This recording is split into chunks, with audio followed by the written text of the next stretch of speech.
I ćao svima ljudi, moje ime je Cone i danas želim javno da se izvinim. Želim prvi put javno od srca da se izvinim u klipu.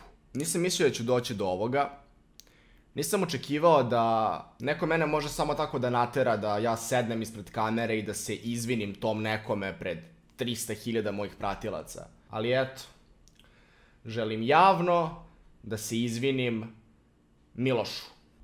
Priča je sledeća. Juče u toku dana su mi prišli neki likovi da se slikamo. Ja sam se tu slikao sa njima, malo smo popričali i kada je trebalo da odem, jedan od njih mi je rekao nešto. Miloš mi je rekao, Cone, zaprati me na Instagramu. I ja sam onako iz zezanja, rekao kao važi, ćao. U fazonu mislim da kapiraju da ja pratim samo osobe koje poznajem i koje me zanimaju, razumete? Neću da zapratim tako neku osobu koju sam upoznao tu na ulici u tom trenutku. Tako da sam mislio da me je razumeo. Ali on je opet ponovio, kako sam ja odlazio, on mi je rekao, Cone, nemoj da zaboraviš, rekao si da ćeš da me zapratiš na Instagramu, potpisujem se I onda sam ja otišao. Jutros ja ustajem, uzimam svoj telefon i listam poruke od sinoć. Listam tako poruke i naiđem na ovu. Cone, razočarao si me. Ja sam Miloš od juče. Rekao si da ćeš me zapratiti, lagao si. Sad hoću da mi se javno izviniš jer si me lagao.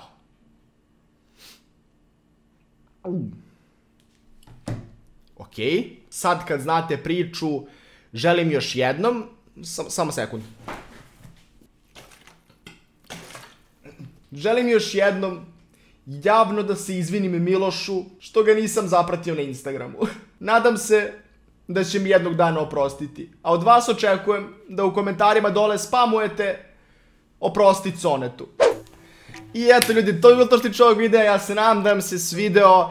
Meni se svidela ova situacija i bilo mi je zanimljivo nekako kako od jedne tako male stvari kao što je follow, neko može da napravi tako veliku stvar. Miloše, ako gledaš ovo, neću te zapratiti, ali u svakom slučaju, ali morate da shvatite, znači, evo, nema veze što smo mi sad kao nešto popularni pa nas ljudi pitaju da ih zapratimo. Evo, vi odete u prodavnicu i tamo radi neka koji se vi, ne znam, sviđate ili ste zanimljivi ili tako nešto i ona ovako vama vraća kusur kad joj platite i kaže, zapratite me na Instagramu, znaš, ono.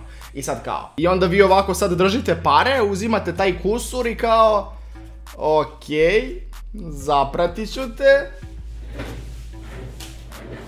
I sad ako je ta kasirka slatka, naravno zapratit ćete je.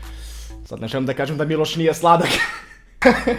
Ali u svakom slučaju kapirate poentu. To je to što tiče ovog videa, ja se nadam da vam se video. Ako jeste, lajkujte ga, pišite mi dole u komentarima da li ste imali neku sličnu situaciju. I eto, sutra izlazi jedan jako dugo očekivani skeč, preko sutra dugo čekani izazov, tako da obavezno subscribeujte ako ste novi da ne biste to propustili. Uživajte mi ostatku dana, mislimo u sljedećem videu sutra i pozdrav!